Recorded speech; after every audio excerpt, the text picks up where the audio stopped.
新春到，好热闹，这个百姓市集欢声笑。说了个江湖义士叫圆梦，他会幻术。Gather round, one and all, for a wonder like none other.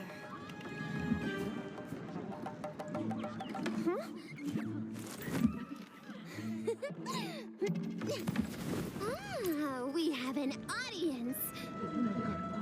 Behold my mystical talents, passed down for millennia. Watch closely now.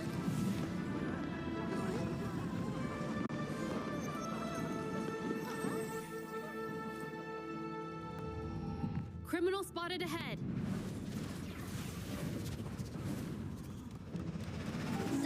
Me? Apologies, that's all for today. May we meet again?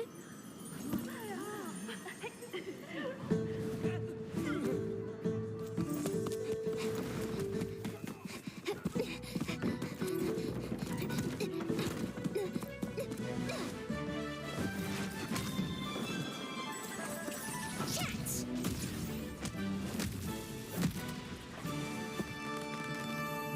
This'll be a breeze.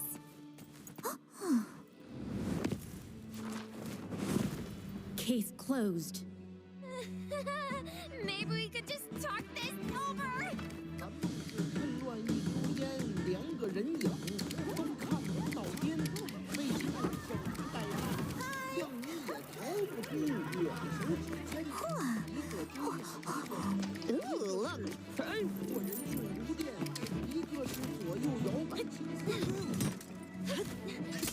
Give it up, miss! Take a breather, would you?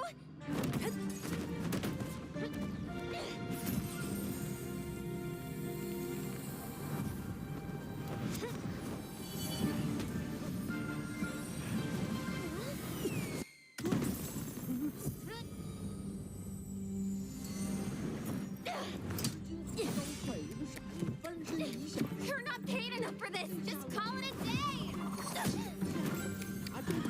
我这位轻敌头，哎，那个大活人上了哪处？ You ever heard of work-life balance? See ya!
新春到，好热闹，这个百姓市集欢声笑。说了个江湖义士叫蓝梦，他会幻术。Gather round, one and all, for a wonder like none other.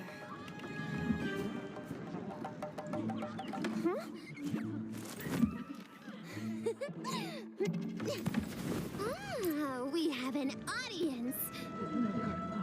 Behold my mystical talents, passed down for millennia. Watch closely now.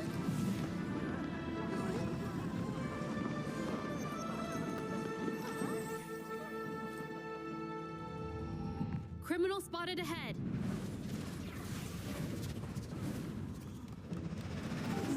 Me? Apologies, that's all for today. May we meet again.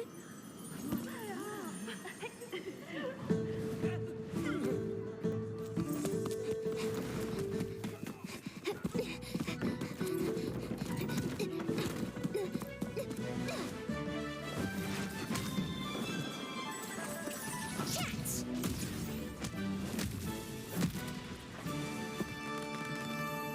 This'll be a breeze.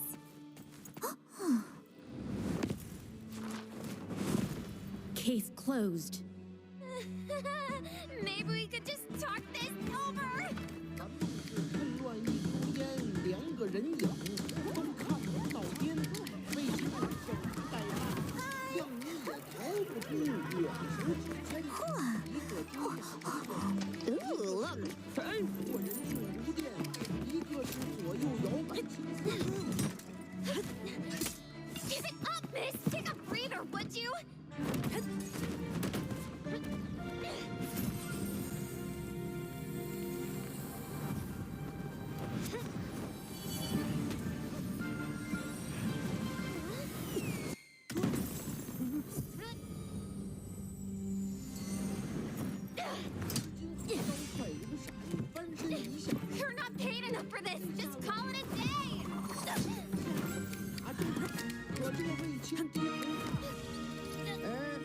那个大活人上了哪处？ You ever heard of work-life balance? See ya!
欢迎来到 NBPL。你现在正在收看的是2025永劫无间职业联赛春季赛。大家好，我是任栋，很开心又和所有热爱永劫无间的杰宝们见面了。今年全新的征程，让我们一起见证。过去的2024年，我们一起经历了许多难忘的瞬间。无论是在西子湖畔的黄龙体育馆见证冠军的诞生，还是在长沙捷杯一起为捷杯冠军呐喊，这一切都将成为过去的记忆。全新的战场，全新的队伍，在我身后准备就绪，向今年的冠军发起冲击。在此之前，首先让我们请出的是2024年捷杯3排冠军成都狼队。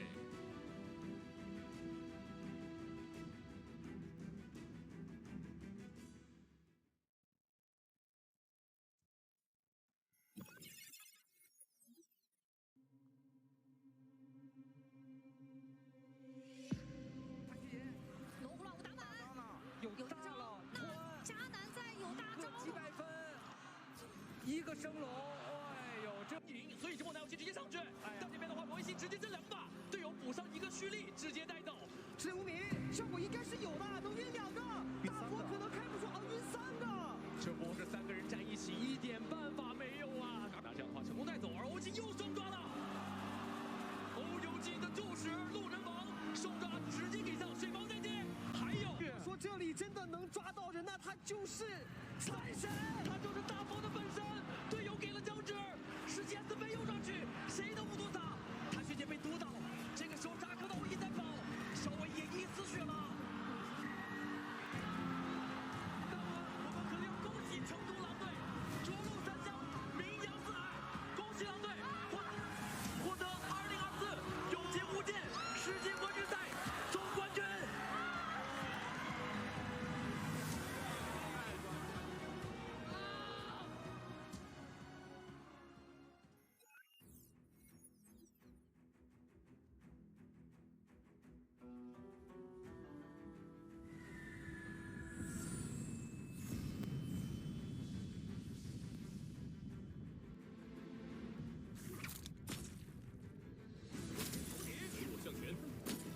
我就听你一次。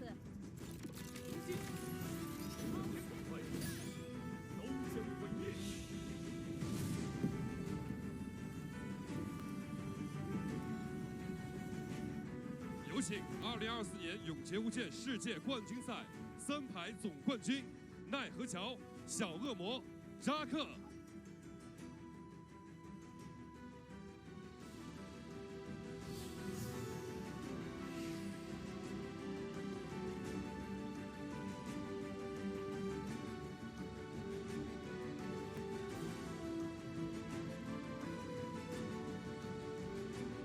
同样欢迎替补选手凯豹。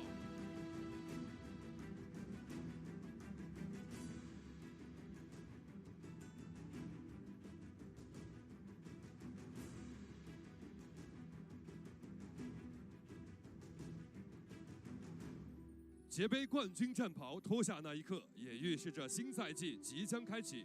希望你们在2025年依然可以为我们带来激动人心的画面。接下来，让我们欢迎联赛新军 SROA 战队。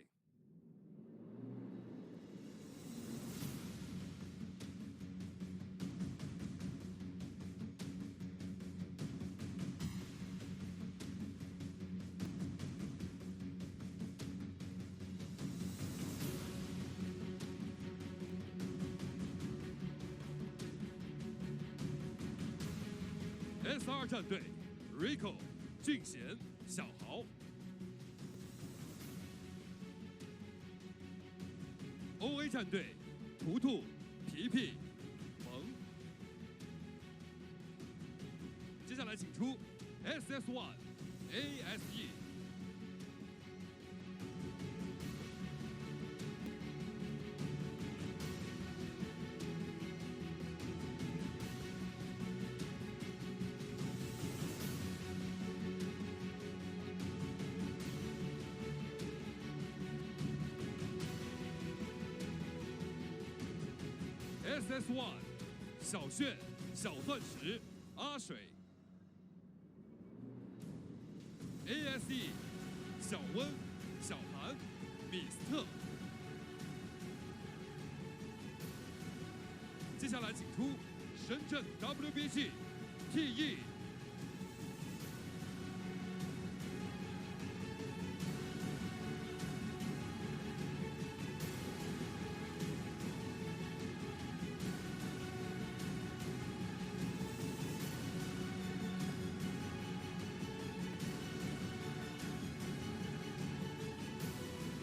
深圳微博 Gaming 繁星 Leo 叶然。TE 战队匹克小南子龙。接下来让我们欢迎 WC FunPlus 朱雀。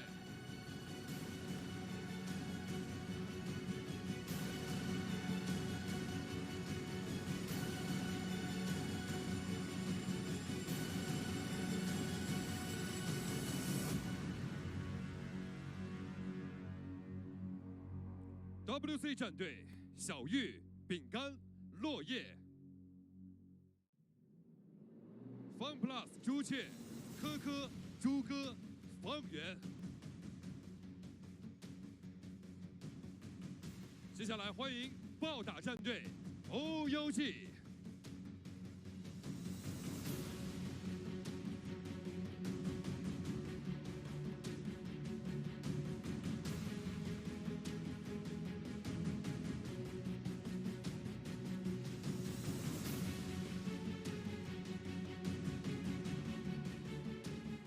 暴打范进、小恶魔周涛。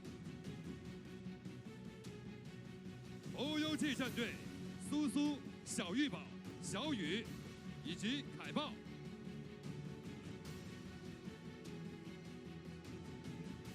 接下来让我们欢迎越南外卡战队 VN521 BBE。VN521 战队，英、一冰、潘皮、牛奶哥。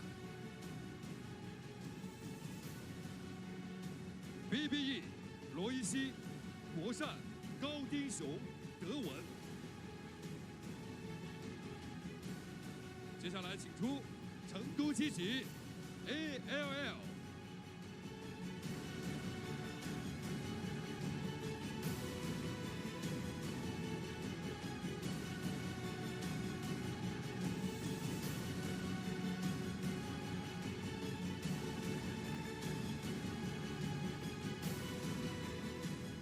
积极战队330陈香生、李新淼。A 队有马、虚幻、南有七。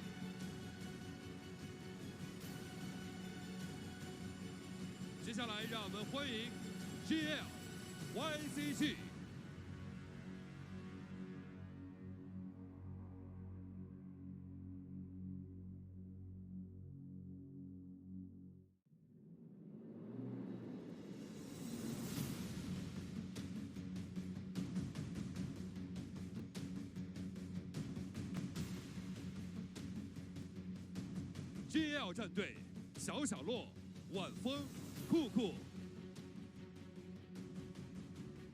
YCG 谭雪洁、陈玄之、钱滚滚。最后，让我们欢迎2024永劫无间世界冠军赛亚军冠军战队深圳 DRG 成都狼队。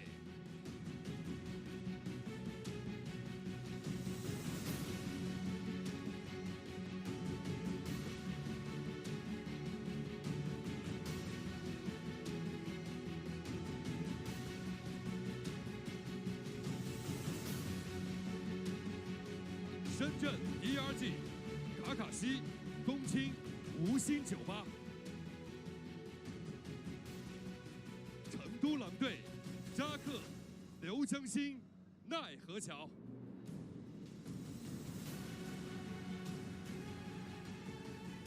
18支3排战队集结完毕，接下来有请单排选手登场。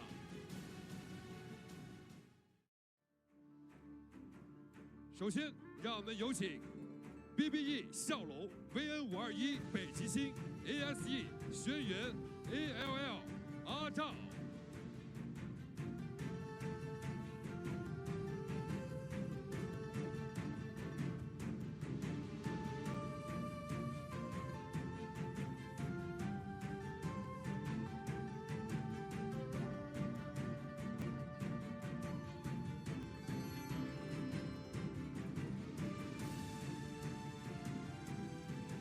接下来，让我们请出暴打楚征 SS1 CD1 成都七级阿沙 OA Edward 深圳 PRG 风。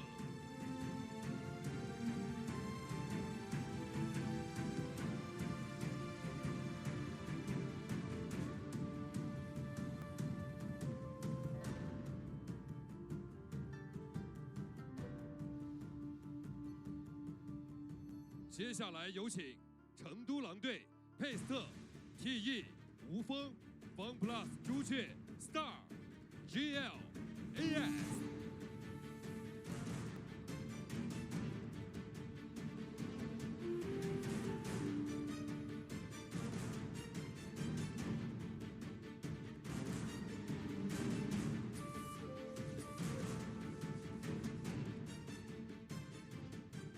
接下来，让我们有请 SR Spider YCG T225 深圳微博 Gaming Burst WC 阿然。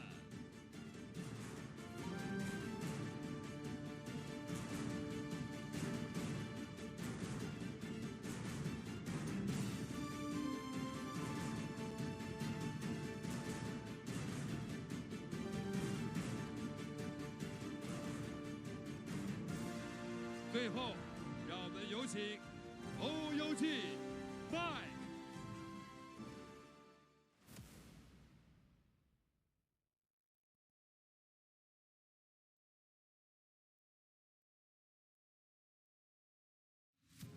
搜索起，悬浮机是给了，但是有一把正刀，一个处决直接拿下，他能否控住？这个假包没有效果，秦王绕住了。是这一下没有吃到炫目，这很关键，还在走翻滚，绝了！大家状态刚接近破甲，这一波一个闪阵，接跳 A， 最后一丝血，时间13秒，Spider 这边可能要拖一个双秒，但这个圣龙没拿到，被击压到了，有光晕，还在这6秒，5秒钟，4，最后压到，但 Spider 又刷到了，进攻性很强。有没有一套？点风球，给再一个反刀锁，再去哇！对方出顺，这是什么？这是什么？把空中断下来，顶飞再接风，但对面风之精灵也抓到了，风之精灵应该马上要抓住，还有一轮贴脸蓄力给压力，对方这血线，风之精灵交不出来的，好紧张！有没有这个时候三个一个神龙，小乌鸦持续上来一个抓到，其实也压一波血量，再一波，难道说结束了，结束了？恭喜麦克，所有人见证他的卫冕，恭喜欧游金麦克。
此去纵有千山雪，归来仍是少年谋。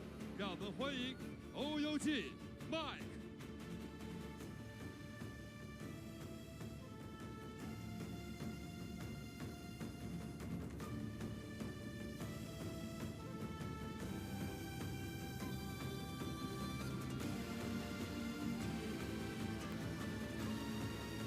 无间即无限，2025 NBPL 永劫无间职业联赛春季赛即刻开战。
League spring season. I'm got Moxie. I'm joined for the first time ever. C8 like ships in the night. You and I have continued to pass each other on that casting schedule, but finally you and I are going to be able to sit down, and we have the absolute pleasure of getting to bring you the first day of the spring split solos action. And I mean, what a treat we're in for, because already off the rip, we have to talk about it. We're playing live patch. C8, we're playing live patch. Yeah, it's super exciting right now. I mean, a lot of changes I felt like it's been so long since I've been here, but since Worlds, we've had a couple changes to a lot of characters. And like you mentioned, we are on the live patch, so it's gonna be very, very interesting for me personally. I know for everybody at home as well, and for you probably as well, how everything's gonna pan out right now. We have so many different things, people with different orgs now, people name changing, characters being changed. I mean, it's gonna be a great night. I already know. I'm super excited to see how all this goes out, but I know you guys at home are super excited to get these Twitch drops. As always here for the Naraka Bladepoint Pro League, we do have our daily drops. You guys are gonna have to wait for the bi-weekly finals to get the bottom row, but for today we do have the Tay, the Spectral Silk, and the 10 times XP bonus for the 60 minute watch time of completion for our spring Twitch drops here for today. Moxie, like you mentioned, we have been crossing each other's paths, or we haven't crossed each other's paths until today. what are you most excited about right now? I mean, I know you were at Worlds, so now that we're back here with the spring split, what are you most excited to watch here for tonight?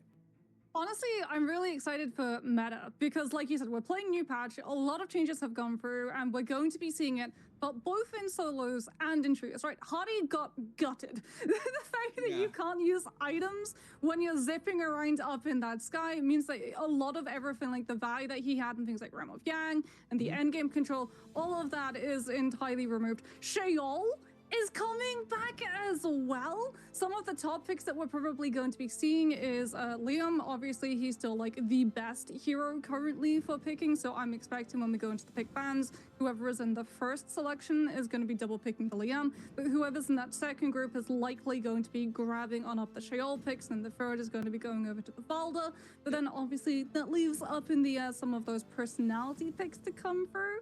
But something else that we have to talk about is one of the removals, or rather the changes that has been made, not to a hero in specifics, but to those glyphs, because Wave Roll, as we know it, has rolled off on its merry way. And that means I was talking to Raven, and actually Raven, he was talking to Tryhard as well, before coming in to get his thoughts and feelings as we head into the new season. Having that immediate get out of jail free card, not having to worry about your stamina, being able to escape a lot of those covers is really, really strong. But now that that has been removed, we're probably headed back into a punishment meta. So being able to go for covering those wake-ups as well, we're going to be seeing these players really shine in the 1v1s. Yeah, also as well, the boom dodge was removed. I know more in the Pro League, they use more of that wave roll like you just mentioned. So I don't really think the boom dodge nerf is going to be a big part here for tonight. I mean, these players quickly adjust, and they have been playing on this patch now for a couple of weeks now, so, or a couple of days, I should say. So they are accustomed to it, but we are going to show our March schedule. We do have bi-weekly one the remainder of this week. We do have solos today, and as you guys know, has always been trios for the next day, and then so on and so forth, solos and trios for Saturday and Sunday. But now for April, we also have the remainder of our schedule. Bi-weekly 2 starts on the 17th into bi-weekly 3. Oh, I'm sorry, bi-weekly 2 starts on the 10th into our bi-weekly 3 on the 24th. So there's a lot of Naraka to be showcased for our next weeks, and it's gonna be super exciting to be back. I feel like it's been forever, Moxie, but we're back, and I'm super excited to see once again how everything is gonna pan out with all these changes. For me personally, I haven't even casted even with the Justina nerfs, or buffs, I should say, that were changed back in December. So for me personally, that's gonna be new with her being changed up with how she works now. Yeah, but you pretty much cover it all. The Hottie being changed, not being able to heal in the air. That one, I'm still thinking if he's gonna be picked as well in the meta, because he's still such a very strong character, regardless if he's not able to heal in the air. Yes, that was their go-to for a lot of players, was, you know, pop that get away, get a battalion or a powder if you're able to. But still, needless to say, he still has that damage of that ult, and I mean the app being one of the best apps in this game as well. So it's gonna be very, very exciting to see these players out. We do have our list of players who are going to be playing today. Little note, Pace did rename to PXT. We do have Lipo now, previously known as Polaris, or what was the proper pronunciation that you said? Polaris, and then we also have, and this is the one that definitely is throwing a lot of people for a loop. Edward is actually Wang Liang. Yeah. So that's probably one of the major name changes, because like Pace, you can still kind of see where Pace is coming from. Same for Choose, who used to be Xu Sheng.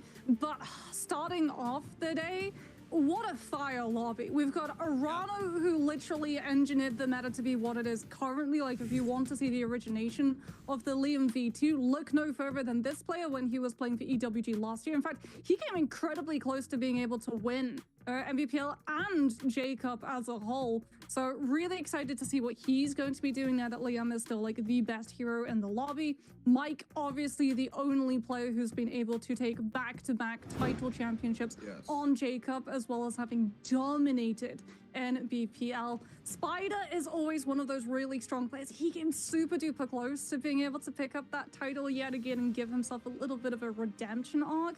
So hopefully he's going to be continuing to just build his strengths, as we got to see a lot of the camaraderie come through from those players at the top when everyone on their war kits was just doing the 2-2-5 hand motion on out, so that they basically go to show that, yeah, it's together, they're super strong, they're really looking forward to the new season, because at the end of the day, they may be competing at the top level, but they're all friends. Yeah. And I mean, these players have been playing against each other for a very long time as well. So, I mean, just every year that passes by, their friendship gets stronger and stronger. But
Away from looking at that thing and make sure that they're continuing to shore up those points, putting them in the best possible position to not find themselves in that bottom rung.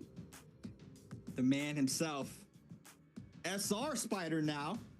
Yeah. Moved on into SR. You got to get that stuck in my brain right now. SR Spider on our screen, seeing for the first time off the J Cup now, here for the opening night of the 2025 spring split for the Naraka Bladepoint Pro League.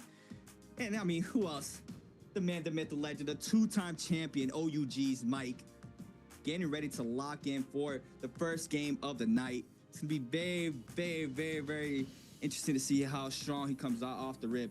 And what character he's gonna pan out. I remember last year, his Ping was his comfort pick for our Padoria map, and you know, Zaping also now getting a little bit of change. They did get rid of some of her skills, but the most important ones did not. But she did get a little buff on her ultimate. Now she does get a free dodge as well, like she does with her F. So you know, that's just another great quality of life change there for Zaping. So I would not be very surprised if I would see that hero be played out here for Mike for the first game. Yeah, I mean, the absence of the V very much not felt. We've never seen any team try to utilize a V-free zipping before ReWeek. Like you said, did minimize those ability listings from 3 down to 2. And I mean, it's interesting, like you said, because Mike does like to play the zip on that game 1. Spider has also started picking up the zip. And they were able to, at Jacob, actually utilize that to mind games players into believing that they would pick Zip in game number 1, forcing a lot of people when they saw a Zip in that lobby to think, oh, this must be either Mike or Spider, because if you remember, actually on the grand finals, they themselves, they stayed away from the zipping on that game number 1 coming on through. They're not the only ones who have the comfort picks, obviously. Knowing things like the Liam V2, that used to be the Arano comfort pick, it has now branched out to become a standard fare for every single one of these players. And as we talked about, Liam is immensely strong at the moment, right? Both Liam and Sheol being in the meta means that when it comes to things like option selection, there's another option that you have to sort of go through in terms of that mental checklist of what you think your opponent is going to do. And that's what makes them immensely strong. Sheol being able to shore up that counterattack so that you don't know when it's going to be able to come out means that you're always, whenever you stagger her, going to have to think, do I have to anticipate and look to dodge? Yeah. And if you misread that situation, you are getting locked into a combo, and you better hope that it's not a Realm of Yang and that player doesn't have a longsword in the back pocket, because you're getting wall carousel comboed. Oh yeah, the wall carousel combo, but yes. Xiaoyou, like you perfectly explained it, I mean, it just, from just reading it in the patch notes, I can just see that really will slow down the fight against who is against her. Like you mentioned, just having that extra option of being able to cast the shield whenever you want. It's just a great change there for that hero. So it's another mind game. You can't really waver as much anymore. So you know, the game has changed a lot, and the game will continue to change. Not to mention, we do have rework for Tarka soon as well, so I'm very excited for that. Yeah, so I know someone who's a little bit more excited in the form of Dunkin' Donuts, who I'm guessing is going to be watching that one like an absolute hawk when Tarka could potentially become meta again. Because like every single time we've seen a rework go through, it has pushed that character to the forefront. Yes. So hopefully the days of Tarka being a pick, and not just because of diminished hero points, will return in full, as he did used to be actually a staple of NBPL solos meta, and then Zipping released. Then Zipping released. I believe it was 2023 was when he was played up in J-Cup heavily. He had a little buff, and he had that staff tech. I don't know, everybody at home remembers. He would, you know, just aerial R&B in the air with the staff, and it was super strong, being able to grab punches as well on the ground. That changed. He was no longer being able to get a people's elbow punch while they're on the ground. And then from there, you know, it's just rough. But it makes sense. Like a character like Tarka, just one change can just drastically make him very strong. Or it could just, you know, take him back to little back steps to the midsection for Tarka. But I'm very excited to see that character get his change, and hopefully I would love to see being played out of Pro League, because I think his character design is amazing. Yeah, I really hope that we get to see Tarka come back into the mix, because I mean, when you hit a Tarka Infinite, oh, there's no greater feeling for a lot of these players to come on through. And we're also probably going to be seeing a lot of those combos come out. Something to note as well is that a lot of these players have moved away from grapple kick, apparently Raven was saying, because the terrain can be just so unpredictable when you go for a grapple kick, right? Much more commonly, we're going to be seeing the sheath combo, also known as the 2-1-1, coming on out from these players. So keep an eye for those uppercut animation cancels, because that is what you're going to be using to extend your combos, as opposed to the previously touted grapple kick. Yeah, Like you mentioned, it's just a safer route. And I think it's just something to better have in your muscle memory. Just get the 2-1-1 down for every uppercut, just in case the situation comes where the terrain is not in your favor. So I think now we're just gonna. At this time in the pro league, it's a standard now for these pro players to be at that level, obviously, right? With how great and amazing players the players are. So yeah, Sheath 2-1-1. It's gonna be the staple now. The grapple has been, the pillar of the normal damage for a lot of these players, but it looks like we are locking in for our first round of hero picks here for our opening night of the 2025 spring split here for the Naraka Bladepoint Pro League. Our game one. We do have our groups with our players now locked in, but I'm very, very interested to see how these players do with the two-time. And I just keep looking at Mike. I mean, he's in the middle of my screen, so I'm just looking at him. Everybody has to go against him. So coming off of a second world championship win, how these players are going to be bouncing back. Who has been in the lab, who came off a J Cup and just went straight back to the game, who didn't take no breaks. Obviously at the end of the season, a lot of players like to use that as a break, but Moxie, as we are not surprised to see, look at our first selection of picks. It is going to be Liam. That's a surprise, though. Arana is going to be picking up the Justina. Mike's going to be showcasing. We're getting it. Lani is boarding her carpet and heading to the NBPL stage. I mean, I'm kind of not surprised. I thought Mike or Spider would have been the one experimenting with the Lani coming on through, given the fact that Spider was experimenting with Wuchan when we saw him last over on the side of Jacob to see if he could use his ultimate to outlast the Syra duration. Star is going to be picking up the Sheol since that pick was left open. Frostibus also likely going to be picking up that. No, Frostibus is going to be opting for the Syra. So Sheol can potentially still be grabbed up by Edward and Lipo, who are immediately going to be locking that one on through. And I'm really excited to see this Lani pick, and especially the loadout that Mike is going to go for, because Midoriya has a lot of verticality. So I would imagine it's going to be the V1 over the V2. Yeah, I don't think they're going to use the combo extension one. I'm pretty sure they're going to use the carpet ride.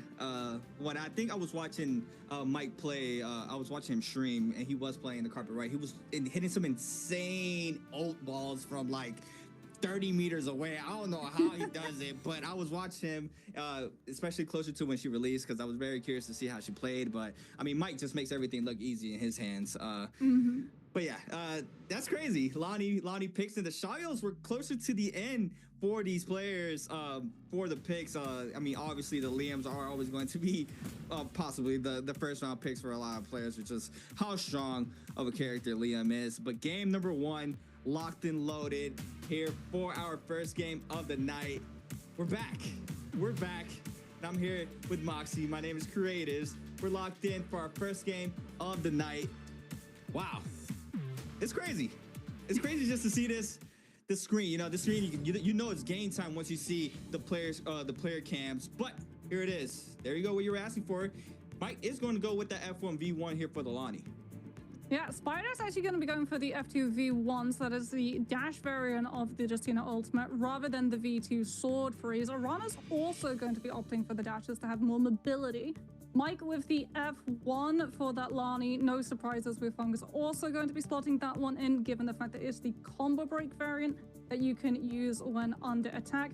And that's also going to be the reason that Edward and Star for the Sheol picks are prioritizing the F1 over the F2 V1 variant of the Sheol ultimate, so that turtle lock rather than the teleport bash behind is going to be coming on out from those players, as we can have a look and see where the drops are going to be located. No surprises, Fedora always sees an absolute hive of action towards the northern aspect of that map, given Arcadia is the home of the Thunder Coins that you can collect 7 of and then unlock the Volpine Essence, which is an absolute game changer headed into that first realm of Yang. I mean, the Volpine Essence just being that super Jade everybody likes fighting for. I didn't even notice AS was on Temmie. I love Temmie. Temmie's my favorite character. So I love seeing a first round pick there for AS. But our first game, locked and loaded. We're back here with the Naraka Bladepoint Pro League 2025 Spring Split. We do have SR Spider going at it against BBE Frostivis. Frostivis on the Syra, Spider on the Justina. Since the 1-2-3, big damage there from Spider. Now the catch there from Frostivis only gets a 1-2. And the follow-up LMB focus there from Spider to pick up the first elimination of the night.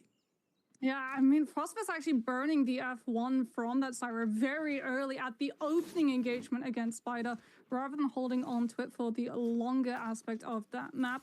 2-5, just feeling out whether or not he wants to try and take a fight against Lipo, but Lipo having that blue armor, though 2-5 picks up purple armor, so that's definitely going to give him bold confidence to potentially try and enter into that 1-versus-1 that Mike and Polaris are currently going out. As Verse reluctant to take a fight with that Gray. Move us up to the top of the birdcage before coming on through with those dual halberds. Looks for the counter, doesn't manage to find the parry. Drops down, charges up the scale rush, cancels it out as PXT was also looking for the counter if that one was committed onto.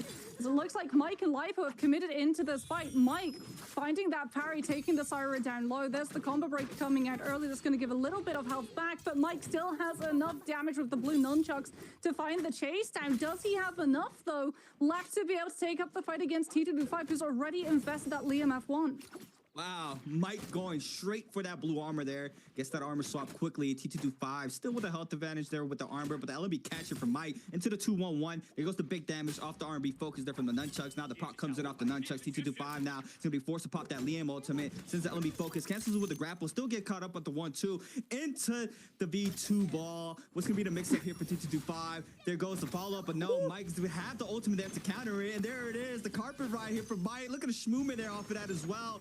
Doing a perfect good job, still applying pressure there to T225, but T225 being able to cut line of sight, but gets clipped off that first. He is going to eat up a little bit of damage there. Still just waiting out for this ultimate to be out. He does call that V2 at a perfect time. Sends it, gets the damage there. Now Mike, with no armor, eats the damage off the LMB focus. F called in there for OUG's Mike, and T225 hungry for this elimination. Knows he could try to pick up a quick elimination onto Mike, but Mike not letting go of that gas pedal since the 1-2 off the staff. Mike still continuing to kite as much as he can. It does not look from the minimap that any other players are around right now. Gets caught up once again. We do have another player picking up elimination. It's going to be Burst there, picking up a kill in the kill feed. And Mike, it's going to be very hard to try to catch him. Has one of the best movements, if not the best movement in the game.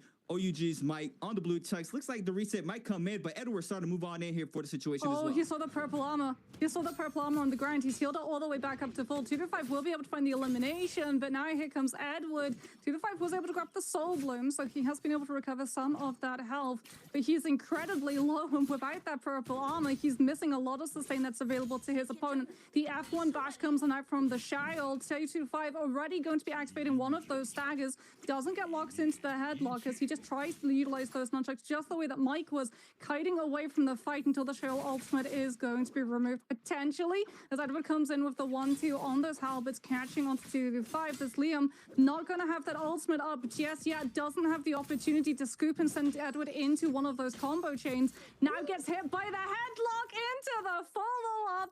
And that's one of the things that you have to worry about with Cheryl. Now, you don't know when she's going to send that headlock out. And I love that from Edward, getting inside the mix there and popping that ultimate, not waiting for him to be low, just secure that elimination. And we saw they're getting the elimination onto T225, but FPSEQ Star against TE Wufong right now. The combos here with the fist blades here from Wufong. Now the Shaya ultimate is going to be popped here from Star. What's going to be mixed up? He's going to wait this out, does not be able to get it. He does catch him off of that. Wufong's going to eat up the damage there from the ult. Now the second weave there from Star, being able to still applying the pressure onto Wufong. He does have the armor advantage right now. Star with no armor right now. He is going to be able to cut the noise now. Looks like Wufong is going to get a quick reset in, as well as Star. The ties have been set just for now, but we do see Wufong going right back into the mix, but Arano and Lipo are still going at it. Arano looks for the Dragon Slayers, doesn't manage to find it. Potentially gets caught up into that Syra F1 stun, won't be hit out. Now Lipo comes on through with that ultimate. Arano is going to kite out, waiting for the ultimate to be done. for committing back on in with his, but through the window, Lipo comes, gets the stun. The F2 from the Justina is going to save them for 3 seconds, but that is not going to outlast this Syra, and Lipo can still commit this chase down. In the meantime, he has been able to get a little bit of his health back, doesn't have the armor healed off though, and he has to kite out of the fight now, understanding that the advantage has gone to Arano's side, given the fact that this Justina is still holding on to that V1 if he wants to commit it into this fight. Wants to try and utilize that purple spear. Charges up the Dragon Slayers, doesn't manage to land it. Finds the Scale Rush though, just before the Syra can just push away from that fight. He knows that Lipo does not have this ultimate. He knows that the Syra is desperately trying to open every single trove possible and find an armor swap, but unfortunately RNG is not on Lipo's side. There's that V1 coming on through to catch Lipo as he crests the top of that roof into the vertical slam down, and Lipo is then packing to that soul altar. Wow, that was a beautiful dash there from Arano. One thing I saw there was Edward calling in a Moonbane, buying up those Moonbanes here for early on. We do have Star eating up a lot of damage though in between 2 players with Wufong and Edward. And Edward's gonna pick up the elimination here onto Star. Wufong nearly being eliminated as well. He's 1 HP. We can barely see the white hell. They are still gonna be fighting for this Roma Yang. Our first Roma Yang gates already down, 23 seconds and counting. 40 players start going in. We do have Burst giving up this Roma Yang. Edward is going to be one of our first players to enter this, as well as OUG's Mike readying up here on the Lonnie to take the first round. We do have 2 eliminations here on OA Edwards on the shot, yo. OUG's Mike with 1, WBG's Verse with 1, WC's Arano with 1, as well as Jello AS, T225, and Wufong and Spider. A lot of players with 1 elimination so far. So the kills are spread out currently here for our first game. The Temi here on Jails AS, not looking very, very stacked on the Jade so far, but he does have the purple nunchucks in hand for him, for his weapon of choice currently. OG's Mike on the blue fan, waiting this out still. He's gonna wait out till the last second to take the realm, as well as Edward on the blue halberds. Not looking too crazy. Every single time we're seeing production just check the inventories of these players, I'm looking to see if any one of these players has that red Bladepoint's essence. Spider on the outside of that no ult zone is forced to take a fight against Paste on this Valda. Does have that V1, cannot dash into that no ult zone though, or he'll lose it just like he lost that fan to the counter coming on through. The ultimate has to come on out. The knockback is going to secure Spider the opportunity of just dashing into these buildings and getting one of those Vitalias off. The Pace is hot on his trail. Another dash now utilized. Spider's only got the 1 left. He's going to have to keep himself mobile as we head into that first round of Yang fight. It's going to be going up against Mike and Frostivus. So Syra versus Lani. Who is going to come out on top? So far, no ultimates have been popped. Mike already losing that armor. Gets hit into the 2-1-1 coming off of those nunchucks. The trick ball comes on out. Mike trying to disappearing X behind one of those pillars. Every single time he catches that ball, he is going to start getting a little bit of his HP restored, so he doesn't have to worry about being stuck in that static frame and allowing the Syra to potentially crest around that pillar corner and get the last hit of potential damage. He's looking for the LMB off of the dagger. Doesn't manage to find the uppercut the first time. Will be able to find it the second. Not manages to connect the soul break though, with Frostivus investing the F1 combo break, and it is a last hit situation. Who's coming out on top? Mike with the dagger is just a little bit faster, and he's going to be able to claim his first Roma Yang victory of the season. I'm sorry, I was just looking at the Lonnie ball just knocking up the Syra in the background. He's hiding behind the pillar. It's just so funny. But there it is. Lonnie showcasing there from the OUG's Mike being very strong in Roma Yang against the Syra, but SR Spider going at it. We do have our 3 teams currently here with the Vermilion Burst, Mike, OA, Jails, and OUGs. But PXC, Pace, catches the LMB prior, or PXC, as you said, against Spider. Spider is going to be forced to pop this F. Still trying to kite the situation out here with this calm and dagger. He's going to specifically use it for movement. But PXC not letting go of the gas pedal with that purple dual blades in hand, trying to see he can find elimination here onto Spider, but it's not going to be easy. Spider doing a very beautiful job, kind of around the zone, make sure he does not get caught up, trying to see if he can find a little bit of a moment for him to take a full reset in. Looks like PXC is going to let go of the gas pedal for now, just wait it out. Gonna go ahead and try to collect some more resources to move on in towards the end game. Frostivus now with Yang depletion timer, 3 minutes and 20 seconds to try to cleanse this Yang depletion timer. is going to see if he can find a player to see if he can do that for himself. But PXT now is going to go out against JL's AS. The Temi now is going to send the LMB focus. Big parry here for PXT. He does have the after to avoid the full damage. The whisk is thrown down. No problems yet for no players. The double dodge trying to see if he can catch it out, but he overholds the R&B focus there for the damage on to PXT. The gold Hong Sword on PXT is going to hurt though, so he needs to be real careful. Does catch some damage there off the LMB. Now the Scare Rush connects as well. Does not catch the damage off the R&B focus. But Frostivus now in the back end does have the perfect time here to try to cleanse his Yang depletion timer. Yeah, Frostivus is also going to be approaching this fight with the ultimate. AS is going to be able to re-pick up his legendary Hong Sword, which he lost to pace, managing to pick it up off of that first parry. Swaps on over to that repeater crossbow. Doesn't want to put himself in that middle player situation because that's the one that both of these players are going to turn on.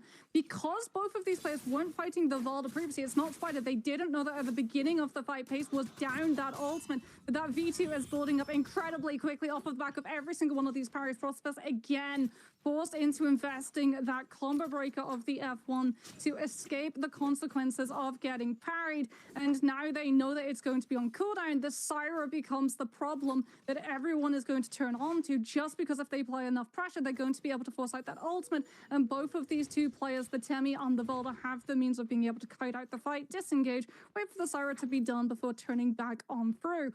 Frostivus, unfortunately, does not have the luxury of being able to wait. He's got 1 minute 46 seconds. He can't appear too eager.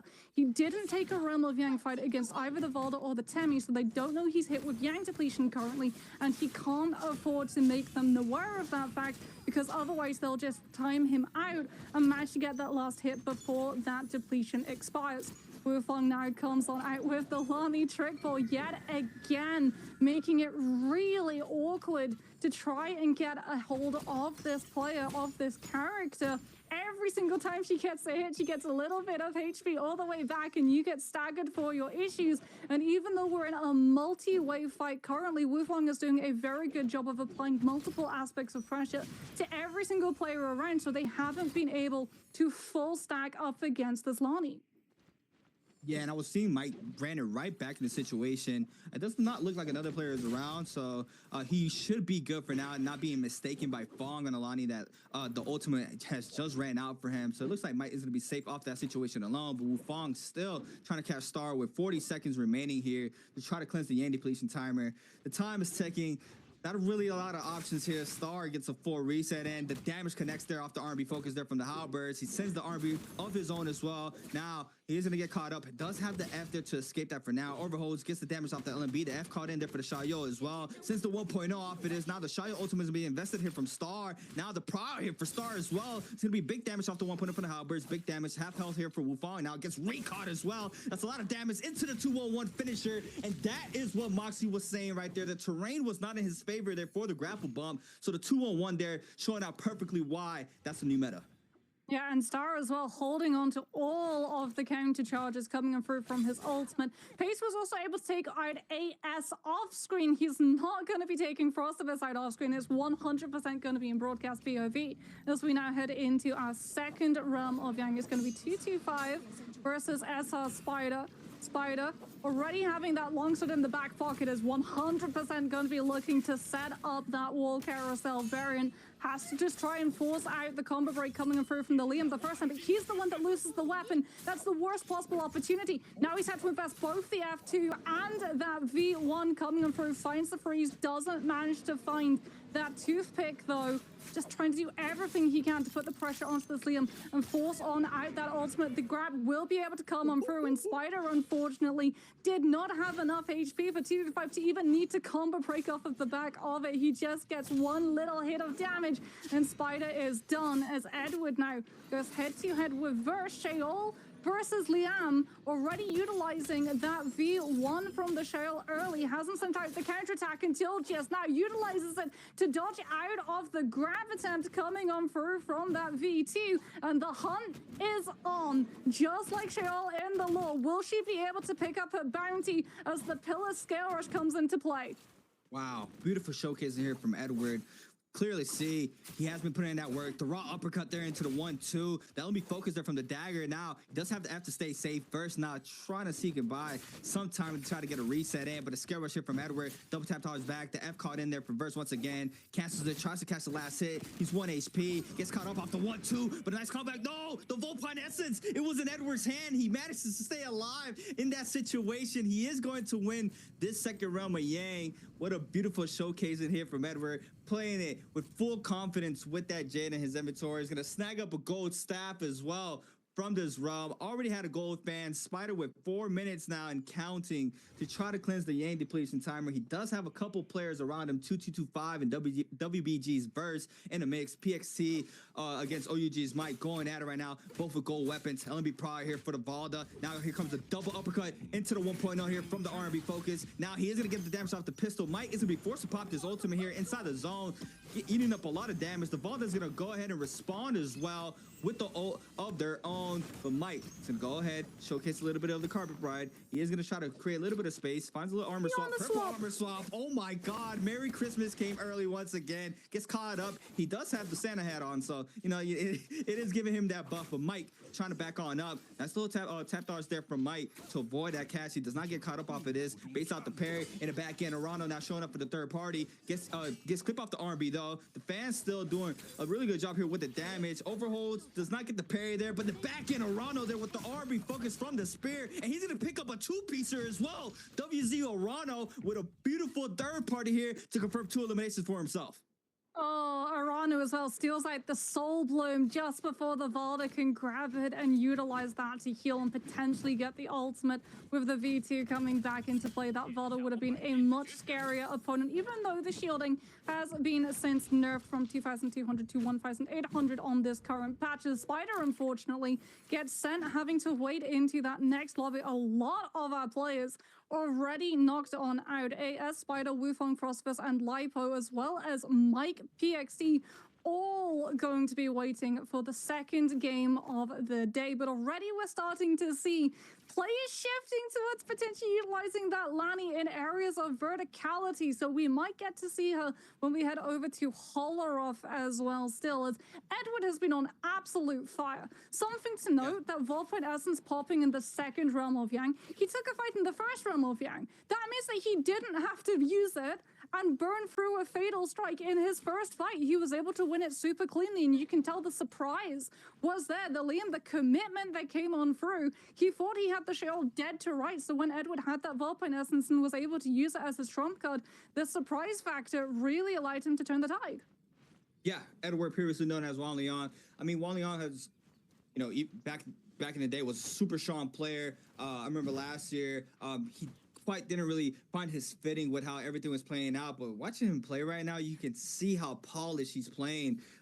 Beautiful iframes there to avoid the Liam B2 from his Shayo. I mean, it's just straight clean gameplay coming in from Edward right now. Players just gonna wait this out to move on in to our last phase of the first round, our end game. But we do have T225 fully stacked as well, has gold armor and gold fist blades in hand, so he's going to be applying a lot of damage to whoever he finds a scrap off with. FPSCQ Star does have purple armor, but the only thing is inventory for the weapon selection being purple. It's going to be a purple pole sword. We do have Verse with a couple of purple weapons as well. It has a dagger in the back pocket. As we know, these players love to use that dagger for movement, just common, but that is the main role of that weapon for a lot of players if they have a better rarity. But it's often be playing with his blue staff in hand. Arano, gold fan, gold halberds that he picked up there from that third party. He is going to be fully stacked now, picking up the inventory or the loot from those 2 players that he eliminated. We do have our random Bane being spawned in right now. 50 seconds for that to go away. These players are going to go ahead and wait this out. Our first end game of the spring split about to happen pretty soon. Wow, Lonnie in the mix. Very surprised for sure seeing Lonnie. Like I mentioned, you know, if you're going to test something out, today's the best the day. Yes. Yeah. we're going to be seeing a lot of players testing out just to see if anything that they throw against that dartboard is going to be able to stick. Spirit Well, though, is something that these players know. It's become the bread and butter of being able to play those end games. In your early to mid, you want to be able to win your realm of Yangs. And then when you hit into that end game, you want to be able to take control of the Spirit Well. You don't ideally want to be the player the first to position into it, though. We saw a lot of success at Jacob with actually the third player to come on through. As we're going to see Stanchion come on out from Verse with that silence effect. T225, though, has the much better soul jade for the staff in controlling that Spirit Well with the Merciless Havoc. Look at the arm's length that these players are having to keep this blue rarity staff just because they don't want to get hit up into by one of those frames of Merciless Havoc that is going to leave them absolutely at the mercy of all of the rest of these players in this lobby. And yeah, I think it's just going to be a no contest. T225 has the absolute chance of being able to pick that one up for free, so he's going to go ahead and pop his ulti, because once he's thrown those 2 grabs, he's going to have it back. So a lot of now is going to be the tempo of these players having to react to how this Liam is going to be getting aggressive, and that means the onus is going to be on these Shayols to try and, like we saw in the Realm of Yang, utilize their ultimates and iframe out of those grab potentials. Yeah, as we see, he is getting applied a lot of pressure by T225 and Verse, and Edward here just got the wrong end of the stick. Did have T225 quickly aggressing him there with the Liam ultimate. Big parry from Edward, though, doing everything he can to stay alive in the situation. Does have a gold spear as well in the inventory, doing a really good job now. Swap on over to the fan, try to see if he can kite the situation now, but T225 in the back end applying a lot of damage, and there it is, the elimination there from T225 onto Edward. He is going to pick up the remaining loot there from his body, as well as Verse. He's like, get out of here, this is my loot, back up. I work for the kill, this is mine. So he is going to be able to get the remaining of the loot there. And PSGQ Star, though, playing up a little bit more conservative here, playing the top side of the map right now, just to wait this out. We do have Arano as well, just jumping around, making sure he can stay up. We do have our next zone starting to close up now. 57 seconds for it to fully close. Our random bane is still in the air now. T225 trying to still apply some pressure onto Star this time around. We do have him full throttle in here onto Star. Star forced to pop this F here on the Shayo. We do have him trying to kite it out, but T225 looks like he is hungry for another elimination, currently with 3 on the board, and Arano, the one right now with the kill lead with 4 currently for this lobby. Star, he needed up a little bit of damage. He does manage to kite it out. It's going to be a quick reset in for himself, but T225 is still there for the pressure. He wants to pop the V1. He wants to force the Sheol into having to throw out that ultimate. It's the only Sheol left in the lobby too, so it's going to be very easy to keep a track of. Star almost forced that Sheol to backstep into that Bane's Breath, but Star is able to avoid outside of it. Still has that blue fan in the back pocket too to be able to scare us away from this engagement. But 2-5, he knows he's still got this Mystic Might for just under a minute. He can get as aggressive as he wants, and there's not really a lot anyone else in this lobby can do. Liam is the best hero in these situations. No one is going to want to try and challenge him. Skarish is also going to be able to interrupt Star. This time around, Star is going to give 2-5 a bit of medicine that he has to swallow, but Legendary Spear is going to be doing a lot more damage, and finally the V1 force comes through. Arano is the one who actually gets locked, or rather 2-5 is the one that gets locked up into that headlock. He's got 2 charges left. Star will now look to potentially throw out that next stagger, but there's the aura grab, and 2-5 is going to send in package parceled all the way into that zone to eat the damage, and unfortunately for Star, he's going to get taken down. 2-5 though is not going to be happy that he is not getting the kill credit, as Arano was waiting on the inside of that zone with the bow, saw that the Sheol was getting pressured into, knew the potential that the Liam would be able to find that V2 connection and throw someone into that zone, and he waited. He bided his time for the perfect moment, and now he has to try and figure out which of these Liams committed that ultimate, which one can he try and pressure out. Do have Rano, though, going to Verse. The ultimate is going to be invested here from Rano, as well as the Liam's going to respond with the ult of their own. Do have him, we're trying to wait this out. It's going to be very rough here for the lone Justina. Just trying to come up on top. Damage does go towards his way, though, into the freeze as well. He is going to be able to weave that V2. But oh my God, the drop down there from the spear is going to eat up a lot of damage. Arano now in big trouble, trying to kite it out to try to see he can restore that armor. We do have him getting pressured on But oh my God, he caught the opposing Liam and he threw it at Arano there.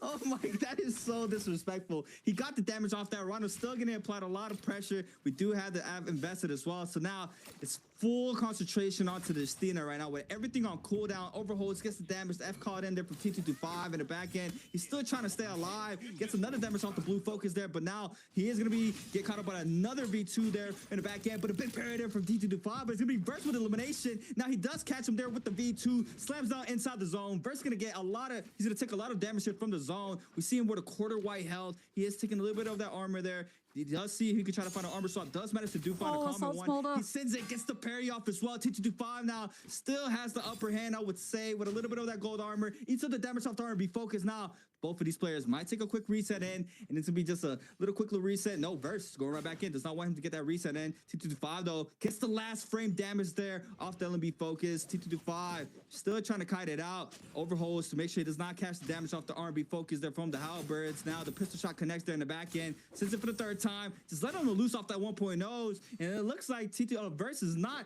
He's not respecting it. He is just gonna get this damage. Still kind of in and out, but it looks very close. It's up for grabs who takes this first game of the night. 5 looking to find these connections, might be able to kite back to that purple armor that he dropped previously. Uses that skill rush, has to make sure he doesn't go too far into that zone damage.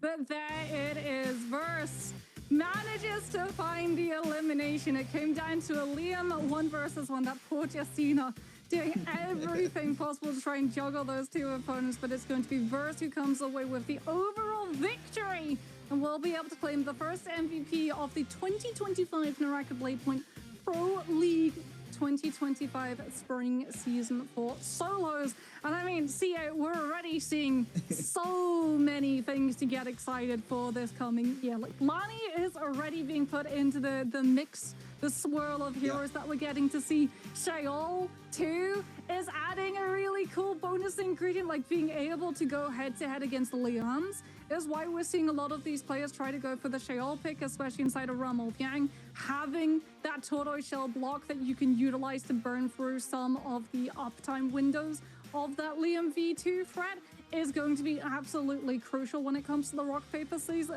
of the 2025 meta. And I can't wait to see, because this is just testing. We're going to get to see the solidify and become even stronger. 2025 is going to be such an insane year. Yeah, I mean, throughout the years, in the beginning, obviously, we had a very big dominance there from, previously known as WBG Spider.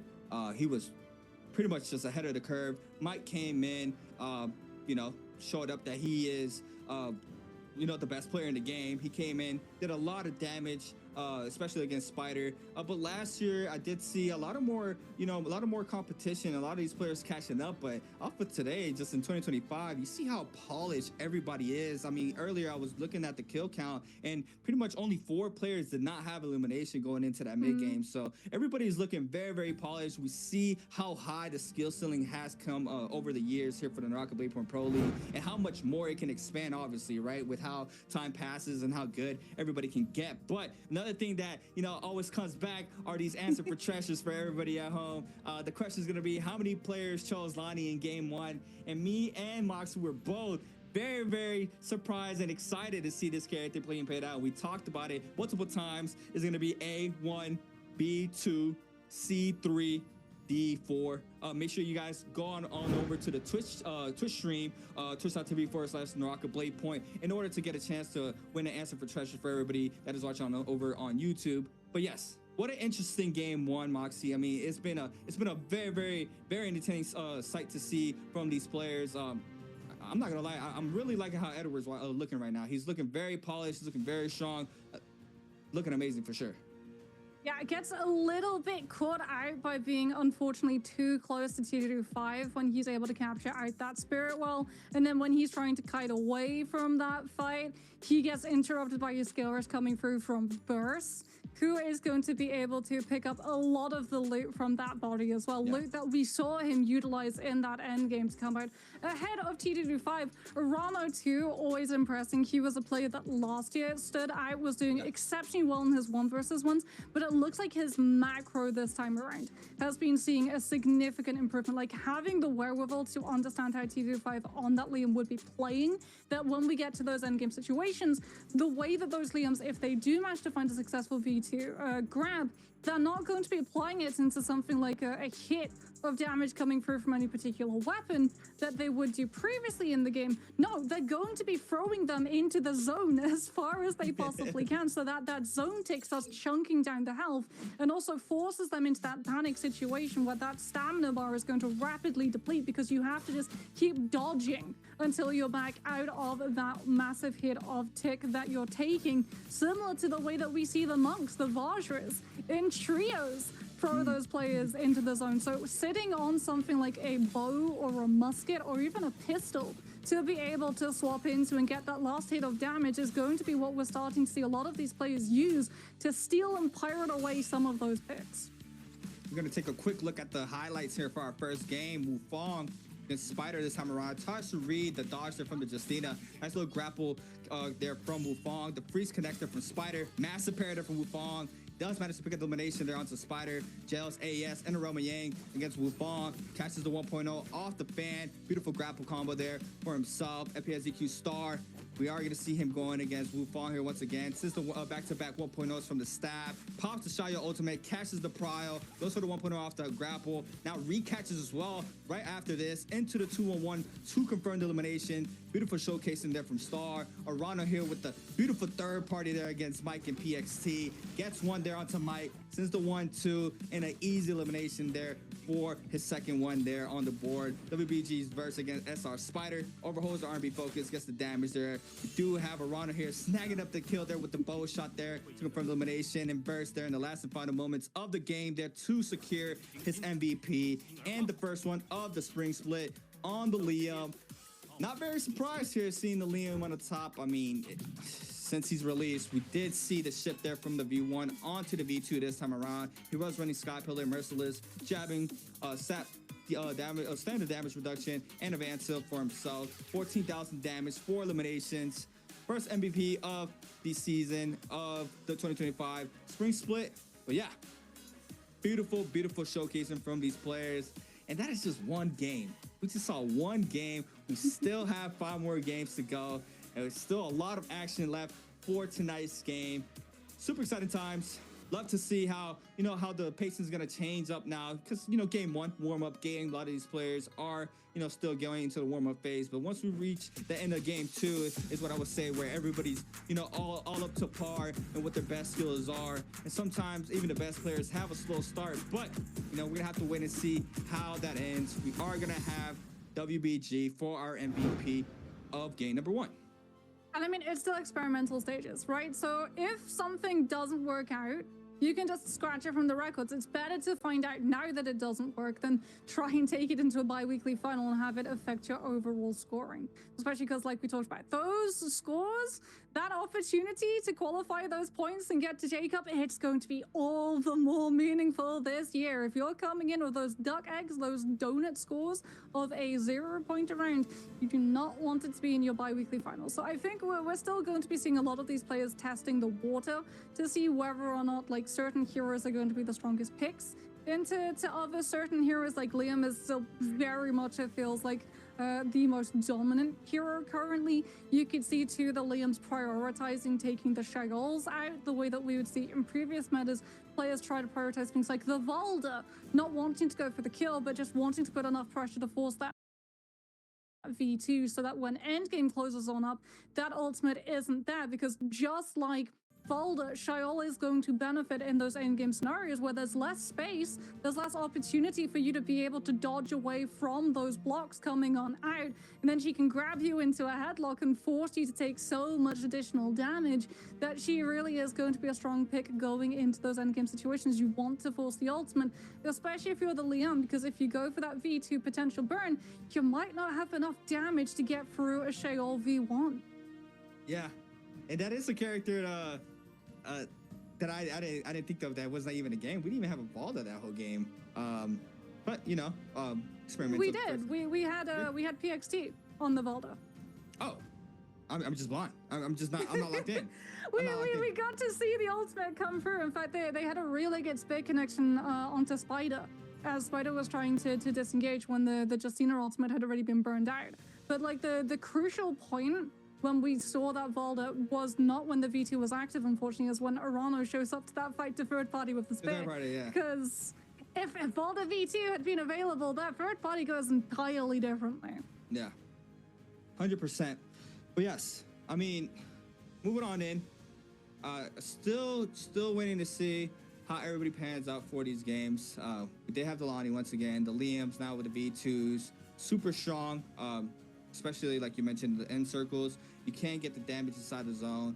We've seen multiple variations. I've also seen with the V2 some bow shot extensions. If you just fling them up in the air, if you're able to connect your shot with the headshots. I mean, there's a lot of versatility with that V2, especially now being showcased a lot more for these games. It's gonna be very interesting to see, you know, who's been labbing more of the crazier sides of the V2. I mean, obviously just the standard, just slam down with the blue focus. I've seen some crazy back-to-back extension with fans as well with the V2. So a lot of versatility with that ultimate alone.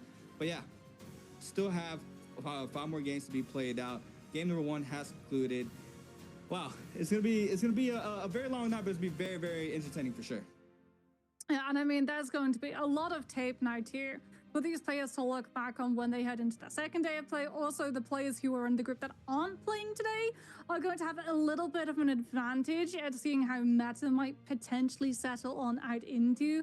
Like, if you see that a lot of these heroes and players are practicing Lonnie, then suddenly you know that maybe picking her up and trying to work through the hours of scrimming on Lonnie, because I know a lot of these players scrim things like the Liam is what we tend to see them scrim most of all, because when you have your Liam games, you need them to be high scoring, because the fact of, like, if you're not in that group 1, you're not getting access to Liam. It's not like Jacob, where we're potentially going to be seeing things like free Cyrus running across the map. No, it's always going to be Liam as that first double pick in group 1, so he's always going to be barred on out. We're not going to be seeing 3 of him. You're not going to have your opportunity to play him unless you're in that first group.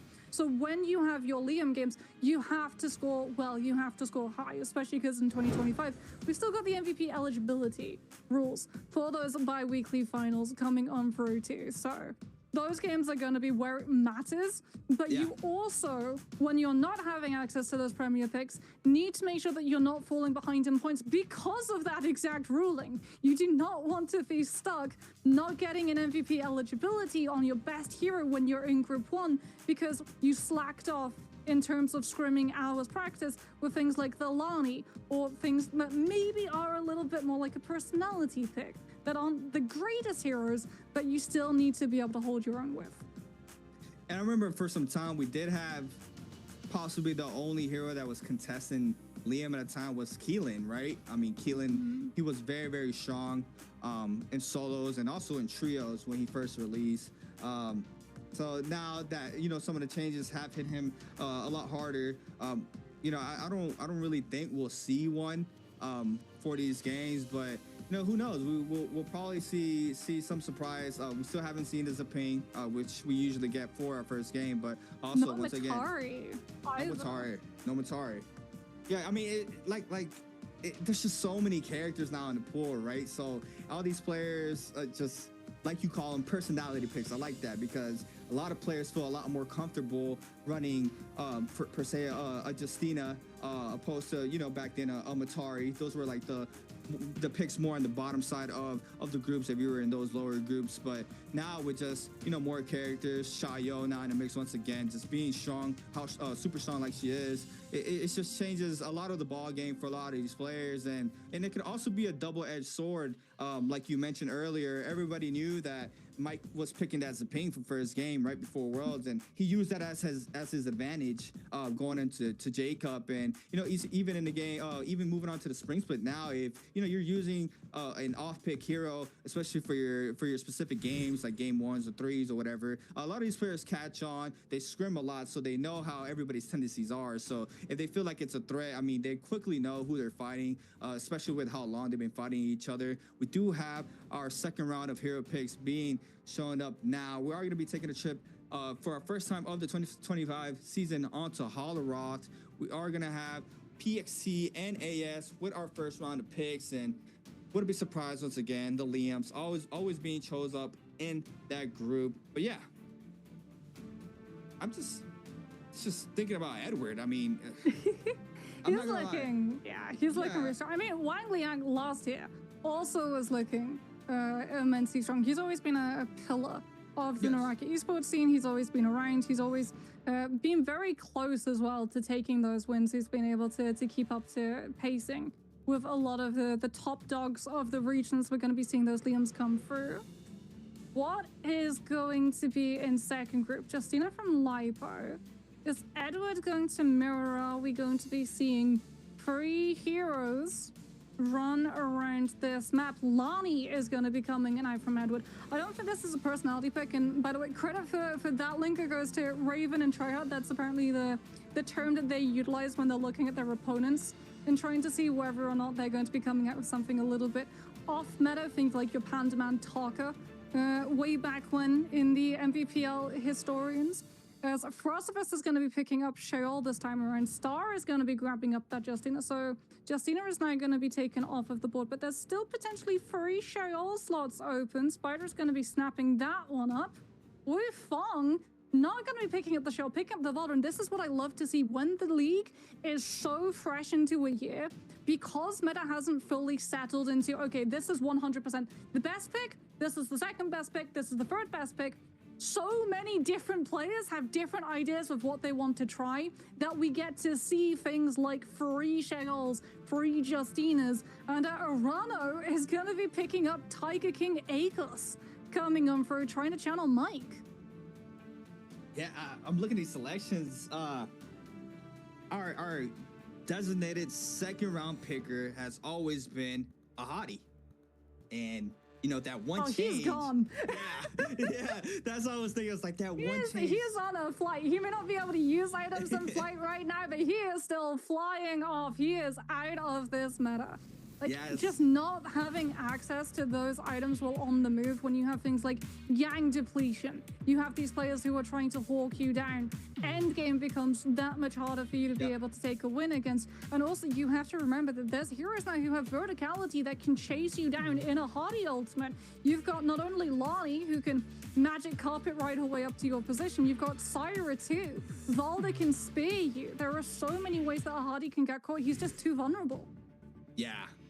And that's definitely one of his, I mean, as we can see, was his strongest suit, just being able to back up from going into flight and getting a full reset pretty much for free, just constantly popping a health into the dash just to continue to get that health back up. But we are going to have our first Akos here for Arano, showing up with that F1v2. We did have, I believe it was, I forgot who it was. Hold on. Edward's gone V2 Lani. Oh, I see it. Combo extensions? Hold on a second. Combo extensions. I mean, that can be brutal in a realm of Yang. Yeah. But very dangerous as well outside the realm. We're going to have to wait and see how he works around running that V2 and Alani. I've seen some crazy extensions off the V2. Once that F is on cooldown, it's fully her playground. She's able to catch Prio. So hopefully we do see a crazy extension there with the V2 Lani. But now, moving on over to Holoroth, we do have the spread here for our second game of the day. Do have some congestion as players there on the top right-hand side of the map. I believe we do have some players landing near the bottom side of Plume Castle as well, near Puzzle. Yep, there it is. 2 players contesting for that puzzle off rip to try to see if they can try to get It's solved for the upgrades. We do have Spider landing on the tower and Mike as well, and PXC all in this ice area for our second game. We do have Mike snagging up some of the loot here on the Syra on that beautiful skin that he has. WBG's verse against TE Wufong, the Valda L for Wufong, trying to see if he can find an armor, but eating up some damage there from Verse with the purple armor. It's gonna eat up the damage there off the LB focus there from the nunchucks. We do have him still trying to kite this out with no armor. Verse though, not letting go. He's trying to see if he can find his elimination off drop. Does have blue fist blades in his hand as well. It's gonna eat up the second damage there from the LB focus. Beautiful showcasing here from Wufong, being very conservative here, being very careful to see where he can land this. He's gonna come in hot here with a big jump parry, and the F called in here from Verse into the drop down RB, but he's gonna caught up there off the F bubbles there from the vault. The prop comes in off the nunchucks into the 1-2, and what a showcasing there from Wufong with his back towards the wall there to pick up the first elimination of game number 2. Yeah, Verse was doing everything he could to stop Wufong from going and opening those troves in case he found an armor reset too. So major credit to that Valda for being able to hold strong, anticipating, waiting for the drop down off of that F1 before coming in through with the counterplay of that Valda F2. Frostfist now losing that weapon, has to burn that F1 combo break into the horizontal prio. So it's shredding away this blue armor that AS has available, but the 1-2 from the halberds into the V2 grab is gonna set on up for the mincing down of the charged RMB, and that is Frostfist just not have the armor nor the health bar to be able to sustain that follow-up damage, as Wufong now not allowed to have the sustain of the V2. Whoever popped that no ult zone, and I'm guessing it was Arano, so that he didn't have to worry about shredding down the Valda's 1,800 HP shield, is going to be able to walk away the victor of that fight. It's moving over now. It's going to be Mike having to burn his F1 combo break to escape out of the parry that came on out from the Liam that he's facing.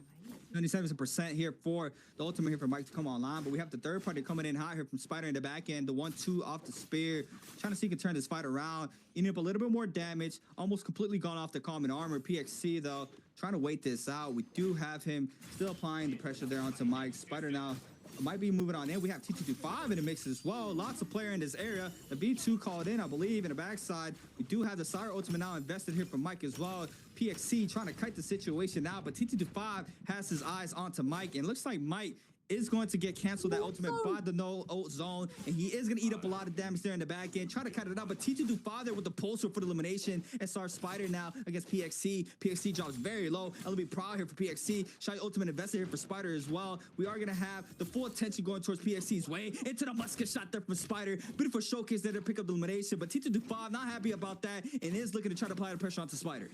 Yeah, Spider actually canceled the ultimate out early.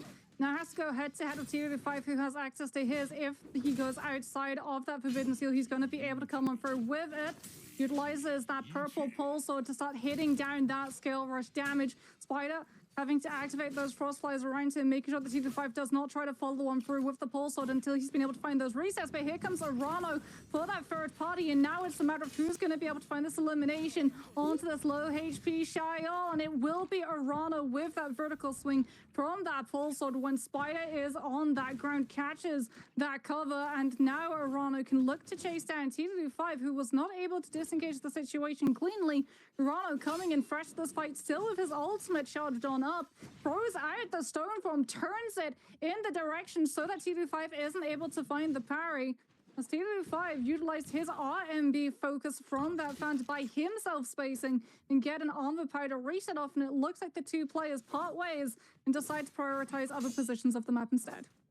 Edward already with gold halberds in hand into the early game of game number 2, trying to apply the pressure onto Lipo. Lipo does manage to find a common armor swap, I believe. We do have him gonna take a lot of damage off one focus attack there from those gold rarity halberds, but Lipo with purple halberd, hung sword in hand, he can try to respond off of this alone. We do have him trying to back out from the situation, trying to see if he can find some more resources right now with this common armor, trying to get a little upgrade off of that. But Spider moving on in, he might be moving on in and see that common armor in hand with a little bit of a lock-on key just to see and check the health and armor of a player. We do have OUG's Mike though with the common fan in hand. We do have our first Roma Yang start to form on up here for our second game as well. Do have Edward starting to move on up there onto the Plume Castle gate. Spider, Lipo, and PXC might be contesting the left-hand side. The Moonbane purchased that from Edward again. This is the second time he's doing this for tonight. Spider, though, still with common armor, trying to see if he can find another upgrade as well. Does not want to go in there with a common armor into the realm of Yang. Edward won his contest on Salvation Podium too. He's got the legendary halberds. Ooh. So on Pedori, he was able to get the Evolve-Point Essence, and on Holoroth, he was able to win Salvation Podium. His macro prioritization is on point. He has put himself into the best possible position to be able to win out this first realm of Yang. Moonbane is going to block off one of those entrances entirely, so he doesn't have to worry about contesting it early, and it's potentially going to put more pressure on those other entrances too, forcing out fights from other players, which is going to mean that they're coming into that fight down resources. They might not be down ultimates, but they're going to have to be starting to eat for things like their armor and Vitalia suppliers. Mike has to eat the F1 cooldown. That gets hit into that Valda bubble. Wufong able to catch the uppercut, and now Mike having to go for the overhaul to RMB to catch onto that Valda's disengagement. The V2 comes on through. Mike's looking to try and disengage, comes on through with his own V1 and starts looking to shred this Valda's HP down. You might have 1,800 over armor, but Mike has a stun orb that's gonna absolutely blend you into that laser beam. Mike running out of that ultimate, though, wasn't able to find the damage that he was looking for to burn the V2 out early. Has to turn his attention to going for self-sustain off of obliterating those dazzle orbs coming on through, and Wufong doesn't have the combo break, invested in aggressively, so now he has no way of escaping the grapple bump into RMB that comes through from Mike, who plays the long game perfectly. Wow, beautiful scare rush there from OUG's Mike to recash the prio there to close out that fight. But WBG's first against OA's Edward here in the first Roman Yang. We have a Syra against Alani. Once again, Edward showcasing Alani for us for this second game. Do have getting caught up there off the 1-2 from the dagger. Overholds, gets damage off the 1-2, but now Burst trying to respond off of this as well. Gets the damage off the LMB focus. F called in from Edward to avoid the follow-up soul break damage there from the dagger. Does not catch the prior off the scare rush. Now, there goes the ultimate investment here from Edward. It looks like Burst going to go ahead and use this time out to take a quick little reset as well. We do have Edward trying to find it. Does manage to catch that first one. Goes into the raw uppercut. The F called in there from the Syra. Recatches, I believe. No, it's the Syra ultimate called in there in the back end. Edward now has to try to see if he can kite the situation out. Gets caught up off of one stun. Now Burst trying to apply as much damage as he can. But looks like the movement there from Edward is just way too beautiful right now. Now being able to catch a lot of damage. I mean, he's pretty much full health right now. Now the ult is gone here for Verse. Both players parry. Edward's getting caught up here off the LMB focus there from Verse. F called in from Nolani once again.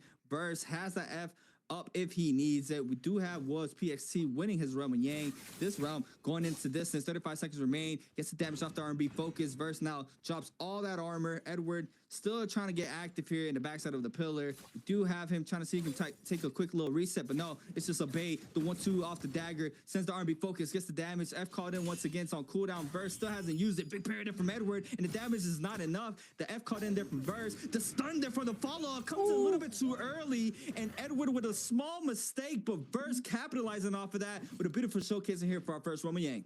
Yeah, Edward forced into burning the combo break on Lani because he committed the R&B focus from those halberds, and all his opponent had to do was step into it and parry, and that would have been round. So unfortunately for him, back against the wall, he's forced to go for that option, and it just means the selection into that next staging of that fight does not go to his favor, and now he's going to be saddled with that Yang depletion. Will not be down, though, that legendary weapon that he was able to pick up.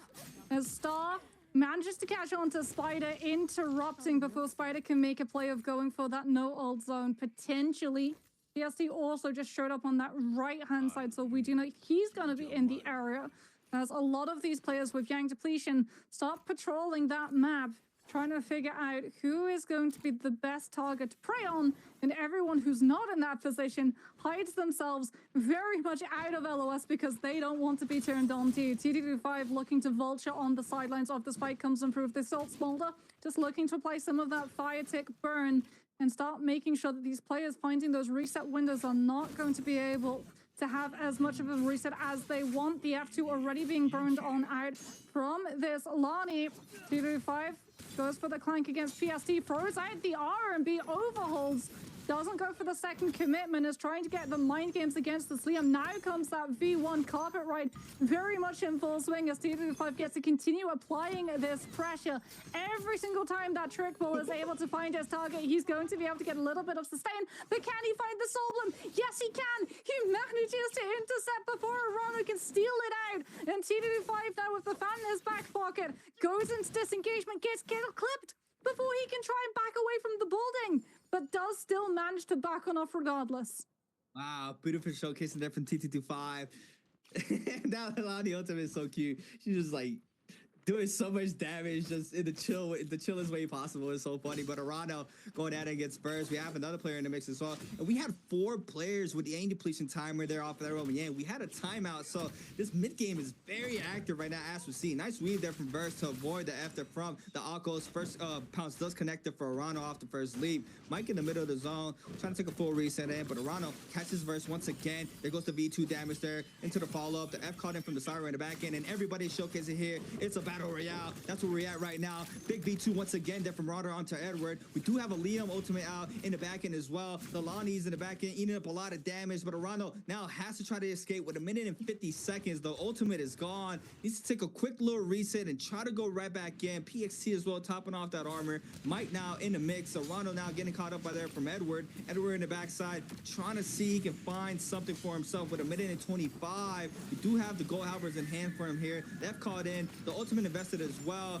Gonna have to win and see what he can do with this. Catches the first one there off the V2. He is gonna manage to back up the pressure just for the time being. Frosted is in the backside, trying to lay down some damage there with the cannon as we see him repair it. Arano now loses a lot of HP in the back end. Big parry from Arano onto T225. He's gonna cancel into the LB focus. Drops the purple armor in the backside. We do have all these players still fighting very close to each other. T225 drops very low. Arano getting caught up in the back end. LB power here from Edward in the backside. Does not get the full damage there. Just so much congestion of enemies here being pulled up. Frostivus there with the cannon shot. Fixes the elimination onto Arano. And now it's a big brawl once again. The slap here for Edward doesn't even matter. T225 there with the Lonnie kill there onto Edward. And it looks like everybody's going to scatter it out now. I mean, soul blooms have been picked up, bodies have been dropped, Yang depletion cured. Everyone scatters off into their own separate directions to prioritize this next area of the map, because we're going to be having the second realm of Yangs spawning on up, and we're down to already 6 players in this lobby. This has been crazy aggressive. I don't think we're even going to see an end game close. It's going to be determined in the next couple of moments.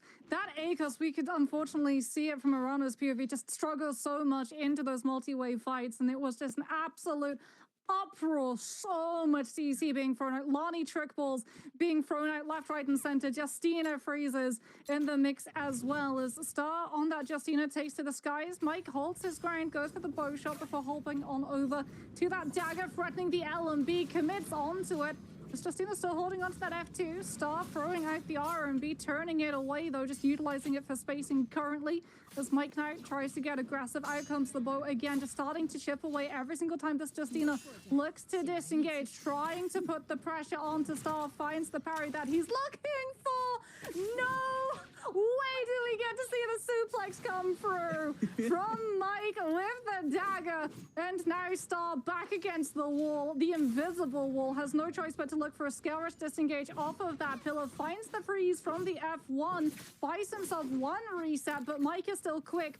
Has the Phantom Step as well to close up that distance and give himself an additional iframe every single time he looks for those dodges. He gets to lead into the 1-2. The F2 going to be cancelled early, but Mike is still on top of the matter and will be able to take the Justina down. Wow, pride's fall for Mike. Follow-up R&B focus there onto PXT there from Verse. Mike running prize fall. I mean, we know how hard it is to land a prize fall. So I'm not going to do what I usually do whenever a prize fall hits, because just out of respect to you, Moxie, I just yell on the mic whenever a prize fall connects. But yeah, love prize fall. Very, very rare to see, especially in the Pro League. But OUG's Mike now with the advantage here, coming out the realm of Yang with the White Tiger's prowess. Does have the gold halberds, gold armor currently right now, applying lots of pressure onto PXC to be able to dodge that LMB focus there. Beautiful double tap dodges there from Mike. Now a lot of damage still going towards PXT way. Both players parried in the backside. Liam ultimate invested there from PXT. We do have Verse now showing up to the party with a gold pole sword in hand, so we know how hard that scare rushes there off the pole sword are going to be, even after the nerf that happened a couple months ago. It's still a very, very beautiful weapon to have for the scare rushes. We do have PXT now using one of those V2s. I do believe he does catch Verse in the backside. There goes the sling out there from the ball. We do have him now getting a lot of pressure from both players this time around. We do have the ultimate ran out, 4 minutes and 22 seconds and counting for him to try to cleanse the Yang depletion timer, but it's looking very rough for him, trying to kite out as best as he can. Third player showing up as well on the backside. Mike, the first one on the scene. Star falling right behind as well. We do have him swapping on over to a gray armor. The 1-2 off the gold spear in the backside. A follow hit there for the pulsar there for Verse. Just so much damage, and the RB focus there from the gold spear from Mike to pick elimination onto PXC, and that brings down our counter there to 5 players. And Star still with Yang depletion timer on his back, 3 minutes and 42 seconds. Does has the Justina ultimate to try to see if he can make that happen, but Frostivus cutting noise here. So with 3 kills on the board, I feel like we haven't really seen much of Frostivus, but he's been putting in that work here for game number 2. Yeah, Frost and TU5 both playing the patient game currently. They're waiting out those buffs to be done, and also waiting for those players with Yang depletion who are desperately trying to seek out a fight to have completed it. Star might check that invis push. No.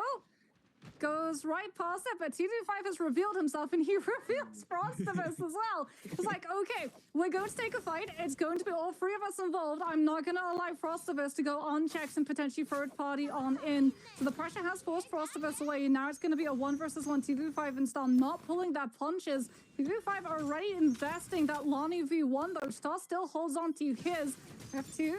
It's going to be utilized. T25 waits out the 3-second timer before Star pops on in with his V1. Looks for the connection of the vertical R&B on that longsword, doesn't manage to find it, but the Lonnie V1 is now over, and Star can look to make his move, but here comes Frostivus, who's back in on that fight. He's waited for the ultimates to be done before he's the one in control. F1 dash connects onto T25, sends up into that charge vertical follow-up from that longsword. Musket shot doesn't connect, though, as Frostivus caught in the middle. Looked like he was a little bit unsure of who he wanted to turn onto, whether it was going to be Star or the low health T25. Backs on off of the fight entirely, and that is the last thing that Star needs to happen. He needs this fight to continue. He cannot allow these players to disengage away from him, otherwise he is out of this lobby. The buffs from winning the Realm of Yang fight are over, but that Realm of Yang depletion is going to continue until Star is either cleansed with a soul blend that he's able to find off of a player's dropped body, or he's sent out of the lobby. Mike, though, on the prowl, has those dual blades, closes up the distance. Frostivus forced into burning out that Xiao V2 as well, rather V1. Going to be coming on out incredibly early, so every single time that Mike finds a stagger, that is going to be potentially Frostivus getting that headlock and keeping these players off of the chase down. Yeah, and that's Star's ideal situation now unfolding right in front of his eyes. Having Frostivus pop that ultimate gave Star a better chance here to try to cleanse his Yang depletion timer. Super unfortunate there for Frostivus that he was forced to pop that ultimate, but now Star trying to wait this out. I don't think Star saw it, though. Oh, that's unfortunate, because Frostivus now is getting full looked at by both of these players. So if Star has a chance, it'll be right now with a minute and counting. Do see a lot of damage now going towards his way. Might eat up a little bit of damage there as well on the backside. Verse, though, trying to see if we can find some sorts of damage, but Star still in the mix here on the Justina. Trying to see if he can find the perfect opportunity. There it is, the perfect drop down there. And we do have him getting very low there against Frostivus. So Frostivus going very low. Now Star with 35 seconds to count. This could be a very close one. Catches the LB, tries to go for the area of focus. Does not connect off of this with a massive parry there. He does connect off the sap as well. The cleanse does come into play. And there it is, Star with the perfect opportunity unfolding in front of his eyes, making the best of it. Does manage to cleanse. And now he's right back into this game. And he's got his ultimate too off of that Soulblend pickup. So even if he'd been pressured, he would have been able to disengage. However, these players had not been fighting Star previously. Remember, it was only 2-5, and Frostivus who had been fighting Star previously. They're the only ones who knew that the V1 had been burned earlier. Otherwise, Star would 100% have been the player that everybody went after. When that Justina does not have those ultimates, does not have that mobility option, she is very easy to be able to take down. And you do not want a Justina in the mix of endgame fights because she is ideal for those third parties. As Mike prioritizes positioning into the Spirit Well, wants to be able to cap it on out. Those legendary dual blades are going to be speaking a lot of strong words. As T5's health bar is getting absolutely melted. Okay, we've got Prizeful on the field for Mike, and we've got Assassin's Lunge on the field for T5. Which Dagger Soldier is going to be able to come out on top? Lonnie is investing the ultimate. Mike also investing the ultimate. Both of these players gambling big. They need to be able to secure the buff if they want these ultimates to secure themselves a second cycle. And Verse is now showing up to the mix, gate crashing the party and turning it into a full ballroom blitz. The ultimates are going to be done. Mike finds a parry. 225 going lower and lower. Assassin's Lunge actually called in not for the damage, but for a disengagement option. As Mike gets an armor reset on through with one of those powders, looks for the parry, finds it onto Star, forces the Justina F2, puts himself onto the rooftop, potentially looking for the drop down. As T225 comes back into the fight, this time showcasing that Aurora Burst on the Hong Sword. And now these players absolutely cannot allow him to charge that one on up over the Spirit Well, otherwise they're going to be hit by that silence effect coming on through. T225 again gets that charge up, and Mike has to burn the F1 to dodge away from the silence impact. Spirit Well wall drops. Remember, if it isn't capped within 180 seconds of spawning, this one goes away regardless of the players around it. But these ultimates are being committed like these players already have the buff.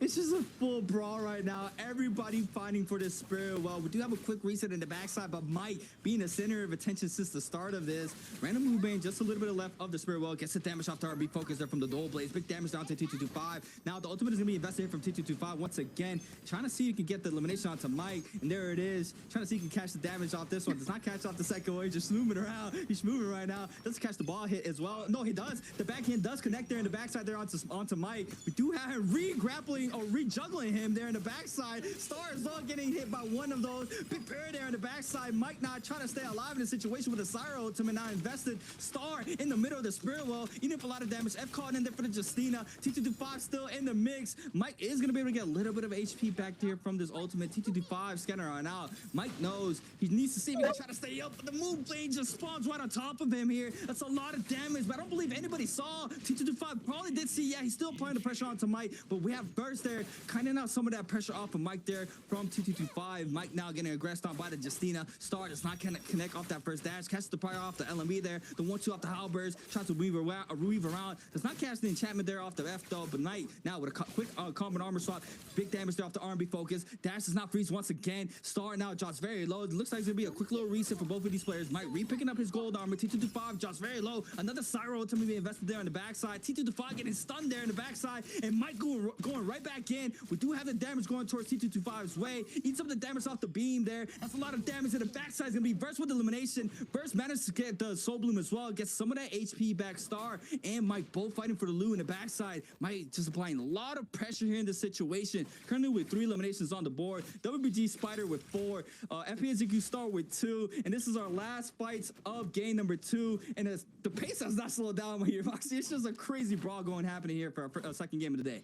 Yeah, there is to be noted that Star was able to secure that Spirit Well and grab himself that White Tiger's Press as well as the second rotation of that Justina V1. The dashes have already been utilized though, as he's looking to shock down WBG's Burst. The Siren not having access to that V1. Mike all the happier to just sit on the sidelines, wait for these players to burn themselves out of those abilities and potentially coming through with that third party, as we do know that he still has access to his ultimate. As Sara's getting clipped by these skill rushes coming on through from the Syra off of those walls from the outsides of this building, and Mike now sees that Verus is low, sees that the F1 has been invested from the Syra, knows that it's his moment to strike, comes on through with those dual blades, looking for the R&B focus to be able to connect, and will be able to find the damage into claiming up that elimination, and now becomes a 1 versus 1. Mike with the Phantom Step, with the R&B on the legendary dual blades, trying to apply that Storm Strike damage onto this Justina as well. Every single time he goes for one of those those dodges already. The F2